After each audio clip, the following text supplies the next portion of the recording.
You will remember there was no road, not even a pathway, between the castle of the Wicked Witch and the Emerald City. When the 4 travelers went in search of the witch, she had seen them coming, and so sent the winged monkeys to bring them to her. It was much harder to find their way back through the big fields of buttercups and yellow daisies than it was being carried. They knew, of course, they must go straight east toward the rising sun, and they started off in the right way. But at noon, when the sun was over their heads, they did not know which was east and which was west, and that was the reason they were lost in the great fields. They kept on walking, however, and at night the moon came out and shone brightly. So they lay down among the sweet-smelling yellow flowers and slept soundly until morning, all but the Scarecrow and the Tin Woodman. The next morning the sun was behind a cloud, but they started on as if they were quite sure which way they were going. "If we walk far enough," said Dorothy, "I am sure we shall sometime come to some place." But day by day passed away, and they still saw nothing before them but the scarlet fields. The Scarecrow began to grumble a bit. "We have surely lost our way," he said, "and unless we find it again in time to reach the Emerald City, I shall never get my brains." "Nor I my heart," declared the Tin Woodman. "It seems to me I can scarcely wait till I get to Oz, and you must admit this is a very long journey." "You see," said the Cowardly Lion with a whimper, "I haven't the courage to keep tramping forever without getting anywhere at all." Then Dorothy lost heart. She sat down on the grass and looked at her companions, and they sat down and looked at her. And Toto found that for the first time in his life he was too tired to chase a butterfly that flew past his head. So he put out his tongue and panted and looked at Dorothy as if to ask what they should do next. "Suppose we call the field mice," she suggested. "They could probably tell us the way to the Emerald City." "To be sure they could," cried the Scarecrow. "Why didn't we think of that before?" Dorothy blew the little whistle she had always carried about her neck since the Queen of the Mice had given it to her. In a few minutes they heard the pattering of tiny feet, and many of the small gray mice came running up to her. Among them was the Queen herself, who asked in her squeaky little voice, "What can I do for my friends?" "We have lost our way," said Dorothy. "Can you tell us where the Emerald City is?" "Certainly," answered the Queen, "but it is a great way off, for you have had it at your backs all this time." Then she noticed Dorothy's golden cap and said, "Why don't you use the charm of the cap and call the winged monkeys to you? They will carry you to the city of Oz in less than an hour." "I didn't know there was a charm," answered Dorothy in surprise. "What is it?" "It is written inside the golden cap," replied the Queen of the Mice. "But if you are going to call the winged monkeys, we must run away, for they are full of mischief and think it great fun to plague us." "Won't they hurt me?" asked the girl anxiously.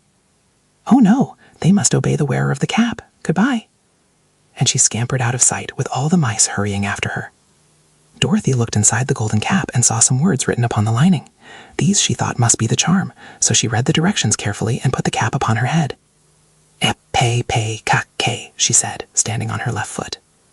"What did you say?" asked the Scarecrow, who did not know what she was doing. "Hello, hello, hello," Dorothy went on, standing this time on her right foot. "Hello," replied the Tin Woodman calmly. "Zizzy, zuzzy, sick," said Dorothy, who was now standing on both feet. This ended the saying of the charm, and they heard a great chattering and flapping of wings as the band of winged monkeys flew up to them. The king bowed low before Dorothy and asked, "What is your command?" "We wish to go to the Emerald City," said the child, "and we have lost our way." "We will carry you," replied the king, and no sooner had he spoken than 2 of the monkeys caught Dorothy in their arms and flew away with her.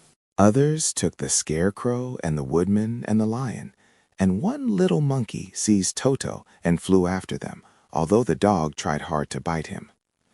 The Scarecrow and the Tin Woodman were rather frightened at first, for they remembered how badly the winged monkeys had treated them before. But they saw that no harm was intended, so they rode through the air quite cheerfully and had a fine time looking at the pretty gardens and woods far below them. Dorothy found herself riding easily between 2 of the biggest monkeys, one of them the king himself. They had made a chair of their hands and were careful not to hurt her. "Why do you have to obey the charm of the golden cap?" she asked. "That is a long story," answered the king with a winged laugh. "But as we have a long journey before us, I will pass the time by telling you about it if you wish." "I shall be glad to hear it," she replied. "Once," began the leader, "we were a free people, living happily in the great forest, flying from tree to tree, eating nuts and fruit, and doing just as we pleased without calling anybody master. Perhaps some of us were rather too full of mischief at times, flying down to pull the tails of the animals that had no wings, chasing birds and throwing nuts at the people who walked in the forest. But we were careless and happy and full of fun and enjoyed every minute of the day. This was many years ago, long before Oz came out of the clouds to rule over this land. There lived here then, away at the north, a beautiful princess who was also a powerful sorceress. All her magic was used to help the people, and she was never known to hurt anyone who was good. Her name was Gaylette, and she lived in a handsome palace built from great blocks of ruby. Everyone loved her, but her greatest sorrow was that she could find no one to love in return, since all the men were much too stupid and ugly to mate with one so beautiful and wise. At last, however, she found a boy who was handsome and manly and wise beyond his years. Gaylette made up her mind that when he grew to be a man, she would make him her husband. So she took him to her ruby palace and used all her magic powers to make him as strong and good and lovely as any woman could wish. When he grew to manhood, Quilala, as he was called, was said to be the best and wisest man in all the land, while his manly beauty was so great that Gaylette loved him dearly and hastened to make everything ready for the wedding. My grandfather was at that time the king of the winged monkeys, which lived in the forest near Gaylette's palace, and the old fellow loved a joke better than a good dinner. One day, just before the wedding, my grandfather was flying out with his band when he saw Quilala walking beside the river. He was dressed in a rich costume of pink silk and purple velvet, and my grandfather thought he would see what he could do. At his word, the band flew down and seized Quilala, carried him in their arms until they were over the middle of the river, and then dropped him into the water. "Swim out, my fine fellow," cried my grandfather, "and see if the water has spotted your clothes." Quilala was much too wise not to swim, and he was not in the least spoiled by all his good fortune. He laughed when he came to the top of the water and swam into shore. But when Gaylette came running out to him, she found his silks and velvet all ruined by the river. The princess was angry, and she knew, of course, who did it.